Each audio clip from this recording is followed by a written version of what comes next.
Alright, so this is just after a single coat of primer. And you can probably see that I've damaged the floor over here a little trying to wedge that piece into place, and there's a reason why I'm not worried about that at this point. But the other thing the camera might show here is that the scribe line here is almost gone after this coat. So that, and given this other problem, I'm basically going to strip this entire thing. I've managed to keep the details around here by specifically protecting them, but if I had been a little more careless with the sander, they'd be completely gone too. And there is this section where I tried to rescribe the line, which is a much, well, it's definitely sloppy is what we'll say. But in trying to fit this in, this piece is pretty much good to go. It's going to be painted in stages. Let's talk about those real quick. The ceiling piece here is cool, and all of those over there are ready for some 1706. So that will be coming up next, regardless of what is about to happen to the floor, which is a delay. But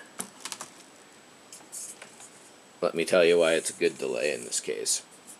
So one of the things that's been bugging me is how I'm going to mate those two pieces in there, the stairwell to the upper wall piece. And I always suspected that I'd probably have to do a little puttying after everything is in place, so that made me realize there's a lot of stuff I need to do to get this piece working. Over on the left, since it's the simplest issue, is the tab that fits into the floor slot there.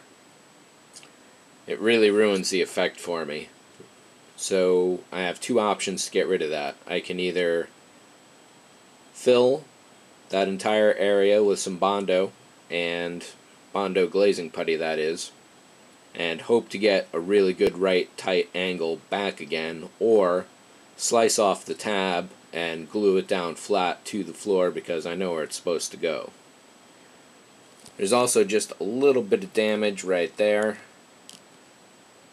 at the top, and over here when I was trying to slot these pieces in initially, they weren't anywhere near as close to fitting as they are now. They were sitting quite high. So what I did was to take a flathead small screwdriver and carved away at the bottom. There's some focus. Carved away at that bottom slot there to help fit it down, and it just needs a little more space.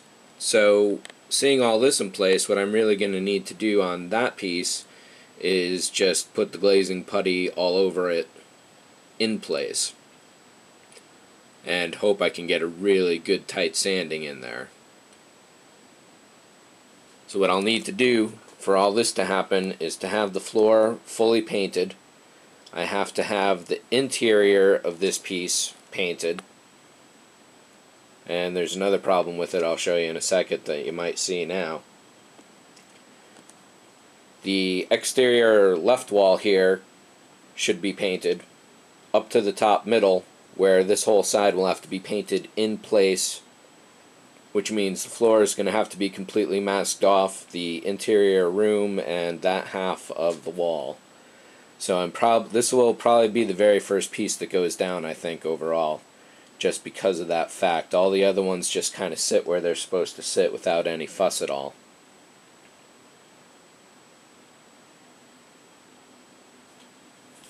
So this is going to be the problem child. And the other problem you'll see here is that you can see through there.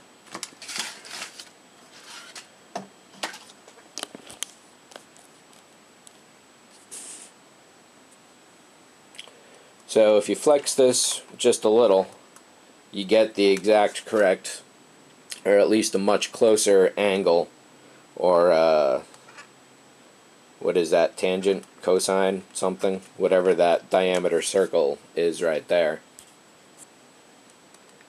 Rather than try and patch this, I initially thought I'd just pinch this down and put some plastic over here, but rather than do that, I think flexing it out to right about where it's circular and doing a straight strip going straight down to the floor and then trimming off this excess here so that this fits really well.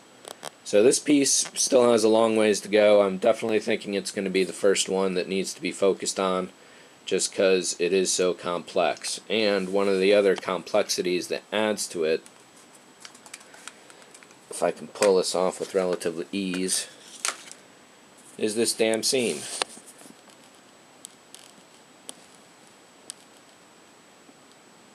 So the thing just won't go away.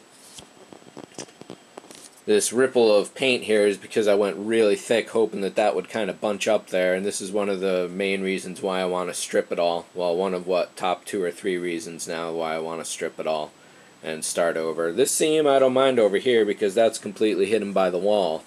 Getting rid of this one right here did take a long time as well, but I really don't have that kind of time to screw around, and I figured out why this happened.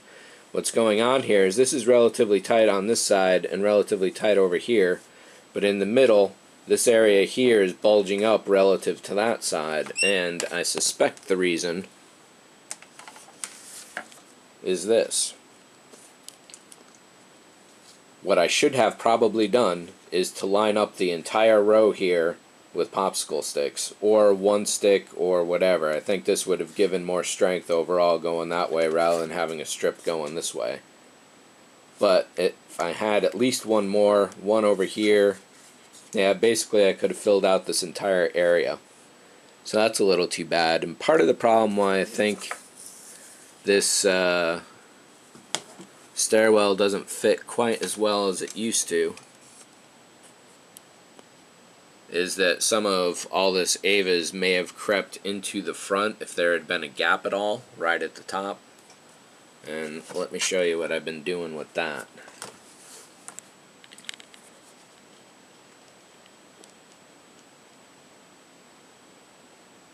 So that's pretty much just taking this screwdriver here, which is definitely a nice chisel, and going across back and forth, taking both sides down a little. There's still some here in the middle that I want to get rid of. There's probably some out of this area here that I have to carve out, and some right in there as well, just to make sure it fits. But when I strip this, it's going to be a different fit completely. So I'm at least going to take down this middle, and we'll see how the fit goes overall. So once the paint is stripped down, my solution for this is to go and get the glazing Bondo, and rather than just try to do a little here and there, I'm going to swath over this entire quadrant triangle area basically and try and smooth that out to this, because there's going to be no way to sand that down in any reasonable amount of time without damaging this section of floor as well. So match this floor to that floor, and this was a match to that, so this has definitely been a construction project overall. Should be technically a bit of floor over here if I had this door open, which goes over to the shuttle pod. What I'm rather going to do is put some lights down there and just shine them straight up, because I'm going to keep that door closed. I do want this door open, and I'll probably have the airlock door open as well. I would like to set this in a diorama. So, off to the bath with that, and all of these two pieces need to get painted with white first. And then they'll go in the pile over here with all the 1706. Now that I'm looking at it, maybe I should probably baseline that gray there with some white as well. That green rather, not the gray. Definitely need to redo that side completely. It's gotten very dirty. This one just sprayed too light, probably in the mix, running out of it, something.